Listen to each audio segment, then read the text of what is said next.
friends. How you doing? I'm doing well. You know what today's podcast is about? How I'm doing. Which, by the way, it's interesting. It's not, not just about a day of eating, but it actually, there's some fascinating things happening in my life, and I wanted to share them with you. I wanted to share a little bit about my own experience, especially given, I don't know if you've listened to the last two podcasts that we've had. Maybe it's three, but there have been some really beautiful transformational podcasts that we've had on What You're Craving. And I wanted to contribute to the party about, where I am. Before I start though, because I've been having a lot of, health issues and a lot of food issues, a ton of food sensitivities, close to allergies. And it's been like a really interesting ride full of hopelessness and depression. And, as we say, another fluffin' growth opportunity. What did my friend say to me yesterday about it? She's like, well, Molly, if anyone has the skills to do it, it's you. I was like, oh my God, that's so true. If anybody's equipped to deal with this food allergy or these food sensitivities, it's you. And I was like, oh, okay. But before I start that, listen, I have two super exciting things going on right now. The first is, and so listen, I'm taping this on May 11th, so this might not be accurate information. But as of May 11th, and you're listening to this on May 17th, there are 5 spots left in the all-in coaching group. There were 39 spots.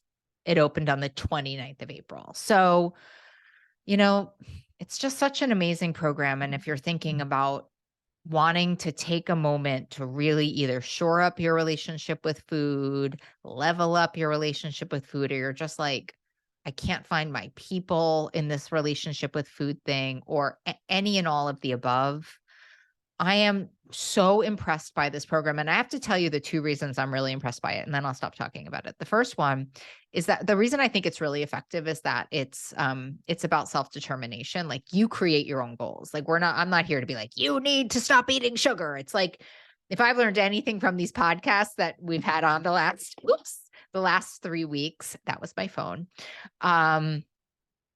I've learned that everybody's on their own time frame, and we got on our own time frame. And that's actually a really wonderful part of the group. And then the second thing that I think it's so amazing about this program is that it is literally opposite action to addiction. What the all-in is, it's not hardcore, this program, it's all in, right? So, we ask you to get super connected, and we ask you to continue to be super connected and do a lot of learning and a lot of vulnerability in 90 days. And guess what happens if you do that? Honestly, even if you don't even have a food goal, amazing changes, transformational. It's incredible. It's absolutely incredible. So if you're on the fence, get a 15-minute call with me. I mean, get the slots, because get them while they're hot, so get on that. Just had this amazing tea. Sorry, I had to take a sip. And then the other thing I have going on, which is coming up this Sunday, which is the 21st in the afternoon, 4 to 5:30, is that we're doing a little 1.5-hour meeting, learning, experiential on self-forgiveness, because we had this retreat on the 29th, which was unbelievable on acceptance, on self-acceptance and accepting things we don't want to, AKA this podcast today. And we just didn't get to forgiveness, because 5 hours is not long enough to do acceptance and forgiveness. It just isn't.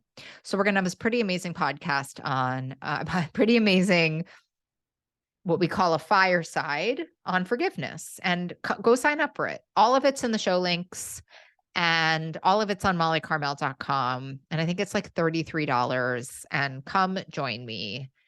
I can't wait. And if you're on the fence about breaking up with sugar, if you're on the fence about the all-in coaching program, I get it. I'm on the fence about a lot of things. Sign up for a 15-minute consult with me. We'll chat. It'll be amazing. I have to tell you, the highlight of my life these days is doing these chats because everybody gets very excited to talk to me. My power circle's not always so excited to talk to me, but boy, my 15-minute strategy calls, you're really helping me heal. So sign up for them. So here's what I want to talk about today. I want to talk about, well, maybe I'm just going to tell you my truth, and then hopefully it'll help heal you, because that's how we do it on What You're Craving, right? Truth is our love language on What You're Craving. So I had all of these sort of allergic-ish reactions to garlic. It came after I had had a tooth pulled, and then I took 20 days of antibiotics. And the more that I'm understanding and the more that I'm reading, a lot of times taking that kind of dosage of antibiotics, which was a choice I made, but also the alternatives to taking the antibiotics didn't appeal to me, the risks. And a lot of times taking that many antibiotics, as we know from the many gut health experts we've had on What You're Craving, can really impact the gut. And so I started to have all of these allergic reactions. My lips would swell, my face would get red, my tongue would swell a little bit. I met Krista, who was on the podcast also. She helped me manage some of these symptoms with peppermint, which was incredibly effective. And as much as I, in my wisest mind, my heart and my soul, believe that I am addicted to sugar and addicted to flour, that's my truth today, doesn't have to be yours. I'm also happen to be addicted to alcohol. And the treatment of those three addictions, or I don't imbibe them, I don't put them in my body. I don't believe that I'm allergic to garlic. I don't. I believe that there's something more systemic going on in my body. And I have been on a little bit of a journey trying to help myself heal. And I've been doing that in a number of ways.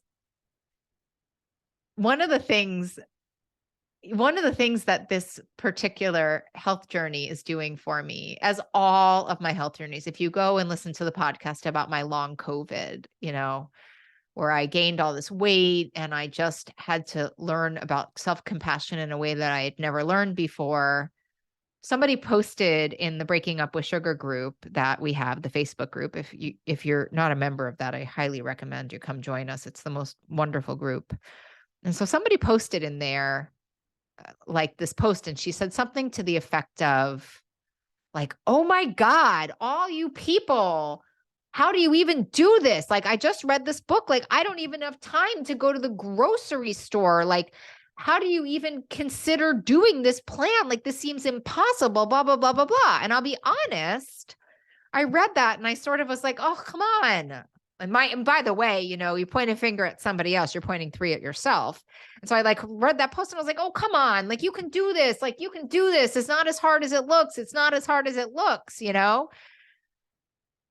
I started working with Michelle Shapiro, who also has been on this podcast, who I think is really the second coming of nutrition. I mean, she's as smart as they come, and she's holistic, and she is just, I think I really respect her intelligence, and I respect her commitment to the work. And I begged her to be my co-pilot in this run. And she took it on. And I'm so grateful for that, honestly. But anyway, when Michelle and I really sat down and looked at blood work and looked at everything, we made this agreement that it seems like I have a histamine intolerance, which sort of the shortest version of that I can understand means that when I started to take those antibiotics, something got like super triggered inside of my gut and inside of my body, where my body is like on emergency all the time. And everything is, all these high histamine foods are triggering my body.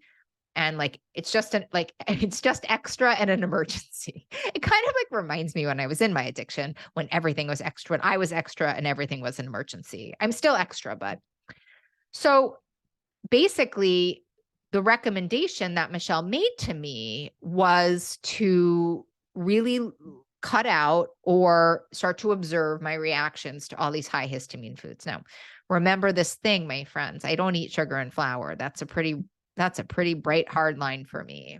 And so what was asked of me from this high histamine list was also to eliminate things like vinegar, obviously garlic, to eliminate citrus, to eliminate avocados, to eliminate shellfish, to eliminate hard cheeses. And let me tell you something, it's like breaking up with sugar. There is an abundance of things that I could eat, but boy, did I get kicked in the butt for my judgment of that woman, huh? Because I was like, there's nothing for me to eat. Like, there's nothing for me to eat. And I think, listen, I love dining out. I mean, I love the freedom of having my eating disorder in remission and having my food addiction in remission and going out to eat and not worrying because I have these bright lines about foods. And, I have these two bright lines, and like now I just have a spider web of bright lines, and it is really challenging. And it's really, made me like really frantic. And so as much as I decided to work with Michelle, this other thing happened to me that I really want to talk to you about, which is I was like scrambling for somebody to come and fix me. And so I went to this like doctor who ended up being like such a quack. And when he was such a quack, I had such a shame response and I had such a hopeless response. Like, oh my God, no one's ever going to fix me. And then I thought, well, maybe I should go to one of my old healers. But what if he doesn't fix me? And then, and what if and I went to my acupuncturist and I went to this person, and it was like the franticness, like my fear took over in such an intense way. Two things that took over. Number one, my shame and my fear, right? Like, this is never going to work. This is never going to work. I'm not going to find anybody. So I need to try everybody and I need to try everything, and nothing's like, it's like, it's so far from wisdom, right? Like, that's when we know like urgency is not wisdom.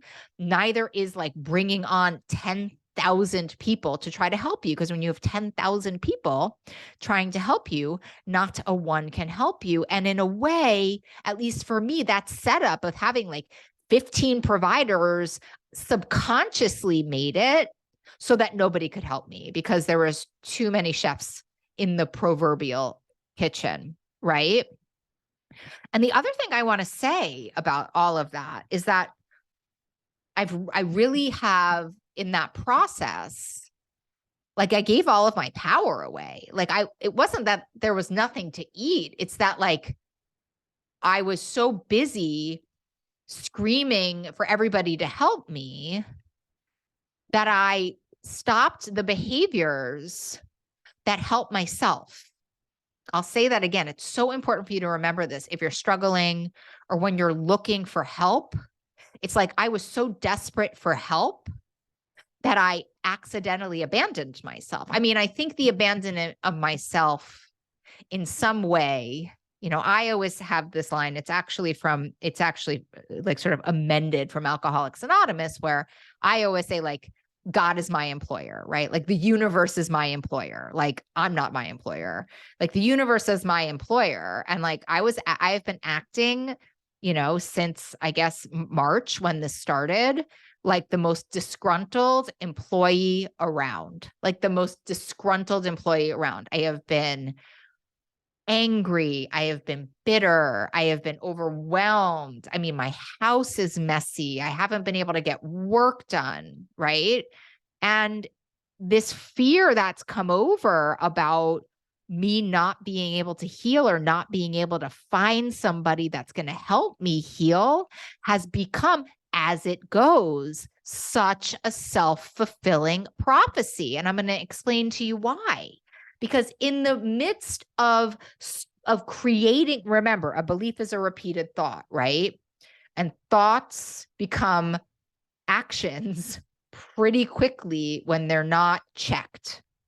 And so I had this thought like, oh my God, this is going to be what it is forever. I'm never going to be able to eat. I'm never going to, all of these things. I'm not checking them. And I'm also not doing things that I know bring me back to my highest and best self. And so in many ways, like when I'm running my life in its best version, I'm like, God is my employer. The universe is my employer, whatever. And then I just like do things I know work for me. Right. And a lot of what works for me as a spiritual person is things like journaling every morning, hadn't done that. I mean, I've done it for like a week now. I'm a different person. It's how I can do this podcast with you. But I stopped journaling. I am a very devoted meditator. I do 20 minutes in the morning and 20 minutes in the afternoon. Like, I stopped doing that. You know, in my spiritual circles, I was pretty divested. Like, I would be there, but not really be there. Like, I wasn't really talking about this with anybody because I was so focused on like getting the help I needed. And it's not to say I shouldn't get the help I need, but I actually can't even, I mean, to me, they have this great line where it's like, prayer is when we talk to God and meditation is when we listen. And that's always been like a sales pitch for meditation for me. So it's like, I wasn't even giving myself a chance to like speak to my employer or listen to what my employer has to offer me, right? Because when we're, universe, God, whatever, just something bigger than you. And so I really want to say that. And I say this to you if you're struggling with your relationship with food. I say this to you if you're struggling with any abusive relationship or any level of like hopelessness. It's like one of the things I think happens so quickly with the fear and a shame response is the abandonment of the things that we know work, right? Like, there's no con to me journaling and meditating and praying and doing spiritual readings. There's nothing that is not going to hinder me finding the help I need. It's not going to hinder me restoring my liver, which is what I have to do because that's where histamines live. It's actually just going to help it. And it's an interesting thing that happens when shame and fear take over, is that for me, at least, I stop doing what works. So while I've been frantically searching for wellness, ironically, I have not been participating in my wellness, right? Here's one more little God thing for you, universe thing for you, which is a great line I heard many, many, many years ago, which is, we row and God steers. We row and the universe steers, and the universe will never row, right? So when we find ourselves in a circle, just not going anywhere, we want to ask ourselves, am I accidentally taking the wheel? Am I accidentally not rowing because I'm too busy, at least for me, like screaming at doctors all day? Part of my charm. But anyway, so I don't even know what happened, but I know, well, here's what happened, I guess. One of the things that happened, and I did an Instagram post on this, and it was pretty amazing. It was on last week. I was driving in North Carolina where there's so many churches, and I saw a sign, and the sign said, "You're a child of God, act like it." And it was the first thing. I mean, it made me laugh, right? It made me laugh. So the laughter sort of, thank goodness, like the laughter of "you're a child of God, act like it." I actually think I was reading it in a bit of like a New Yorker cynical way, like act like it, Molly. I don't think they were being like that about it. Maybe they were, but it was the first giggle I had because I was like, oh, wow, I'm certainly not acting like a child of God, right? I'm not acting like a spiritual being, right? I'm resentful. I'm bitter. I'm scared. I'm untrusting. I'm willful. I don't know if I was willful, but I guess I was willful in that I wasn't even doing anything spiritual or connecting with people about this. And man, doesn't it happen so quickly? Like, I don't know that I even would have told you that. I was in such a deep fear, but that sign was sort of reminded me of what this woman, Yara, who I love so deeply, she was one of the first people to help me get well. And she would just say to me when I was really frazzled, she'd say, "Molly, if you knew everything was going to work out the way it should, how would you behave right now?" And I'd always say, not like this. So that was sort of the first step of me thinking, wow, I'm really not rowing this boat at all. And it wasn't like I started meditating the day after that. For those of you who are like, who are real talk, like that was like the first thought, right? And then I don't know, I guess I just, I started to get pretty sick physically. And I know like there's a part of my own physical sickness that's physical. And then there's a really big piece of my physical sickness that's emotional. And then I was talking to my best friend, Drea, on the phone on Monday, and I just kind of got really vulnerable. And I just said, like, I don't even know what to eat. And even though there are so many things that I can eat on a low histamine diet, like that inner child in me, and I think this person who is so comfortable in her food recovery just have so many things sort of highlighted that for right now I need to put down so that I can heal. These are not forever. I'm not going to, I mean, nothing's forever, but certainly I'll be able to add them back when the treatment works. And I just said that to her, and she just gave me what I needed. She just mothered me, honestly. She was like, okay, you're going to go buy a rotisserie chicken. You're going to do this to the broccoli. You're going to do this to the zucchini. We're going to make some quinoa. Like, she just kind of helped me to food plan. I mean, this is my friend. She's just like, she doesn't have an eating disorder. She's just like a really wonderful, smart person. And it was really helpful to just have somebody get really basic with me, right? There's food you can eat. Like, it's basic. It'll be okay. But I think I just had to get really remedial about the food, right? And then I think I had to just get like really sad. That's the thing about acceptance. When we're not accepting what is, it's a lot of time like we're just avoiding grief. And I think there's a part of me that's like a little bit disappointed in my body for having this problem, right? But I've been in a lot of dark places. Lucky me. And all I can say is that in every single time of darkness or calamity, like this feels a little bit like, I know this isn't, I know it's not, a war zone, and certainly it's not. And I have gratitude for that, which, by the way, OPS, of course, I didn't have a gratitude practice going on, the whole nine. Very dry spiritual land over here with Molly Carmel. But, these times have always brought me, closer to my own divinity, right? They've really brought me closer. Already my compassion for this woman who's like, how do you guys not eat sugar and flour? I'm like, ugh, right? That does feel like the most impossible thing. And maybe you can just do one thing to move towards it, right? That when I'm less spiritually sound, I'm like, oh, come on. I think so many of us are, right? And I think there's a piece of, for at least this is, listen, perception is a choice. And this is how I'm deciding to perceive this right now, which is, sometimes I have to get really, really quiet in order to learn the lessons that I need to learn in this life. And very rarely do we ever get to learn things when things are good, right? There's a beautiful line, and it always says that, our pain is usually the touchstone of all of our spiritual growth. And I have to be honest, I'm not quite sure what I'm learning here. But also, I've only been meditating and doing my spiritual practice for 5 days. What I will tell you is, and I said this to Drea, and I said this to my spiritual advisor, Bessie, I said, I will try to do, I'm devoting 45 minutes. Don't freak out at this. You don't have to do this, but I'm devoting 45 minutes every morning to my spiritual practice, journal, meditate, do some reading, do some prayer. And I'm devoting 15 to 20 minutes in the afternoon to meditation. And I said to both of them, here's the thing, if I'm going to do it for 1 week, and if I don't feel better, I can stop doing it. I mean, I've always thought that about anything I've quit or I've started. And by the way, I felt better like the minute I did my first 45 minutes.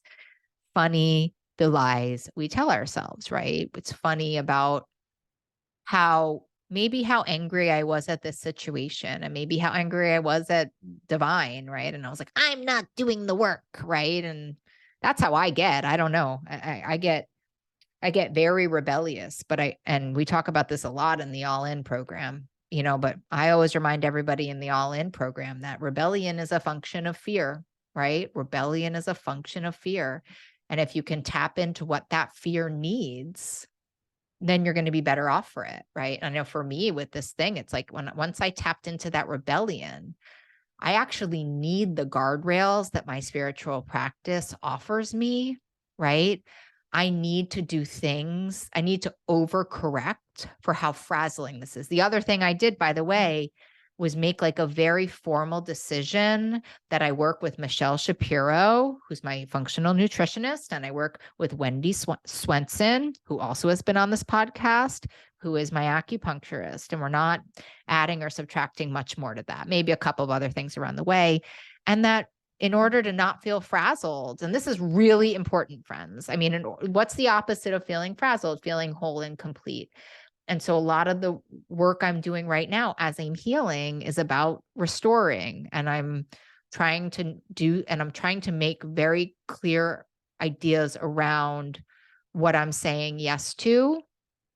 Example, Wendy, my acupuncturist, does these like amazing, like Friday night, and not to brag, like these stretches, like they're beautiful. They're these long yoga classes. And then my like really good friend was like, "Ooh, do you want to go on Friday to the hotspot dinner with me and like a bunch of people, whatever?"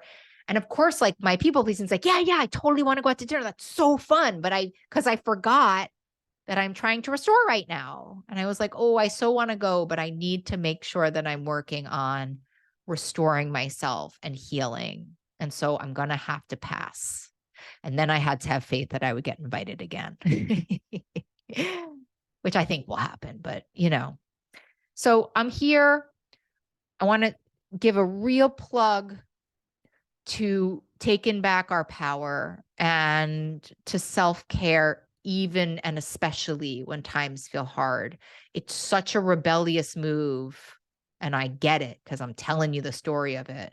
It's such a move of fear and rebellion when you walk away from things that work. But I want to remind you, as I've reminded myself, you can always come back to it. Like you can always come back to this self-care, and then you can always reprioritize it, And so I'm currently, and I'm committed to it. And the other thing I have to tell you, just in the spirit of what we all do, I got accountability, right? I got people I'm reporting to and bringing back the spiritual practice. I'm getting a little bit more current with my power circle about how I'm doing with all of this. I didn't even realize it. Like denial, didn't even know I was lying by omission. I hadn't told any of my friends really. I was just talking, my best friend Lauren and I were talking last night, and I was telling her this, and she was like, I had no idea. Like no one had any idea. And I think for me, when I get really scared and really shameful, that armor goes on faster than I can even know it. And so I just have to be aware of that. So I have to make sure I'm being vulnerable, make sure I'm sharing,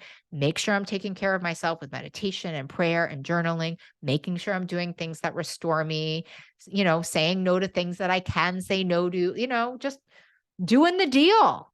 And the thing is, friends, we do the deal imperfectly. And I think that's the piece, but you can always come back to the deal. You can always come back to the healing path. So I hope this offers you a little sliver of hope if you're struggling. Like, you can always come back to the path. It's always here for you. And, I love you. And I hope you come to our forgiveness little seminars. It's going to be really great. And I hope maybe if you're considering getting help, you'll consider getting help with me and my team. We love you. We love you. We love you. There's my dog. There's the cue. All right. Talk soon. Bye.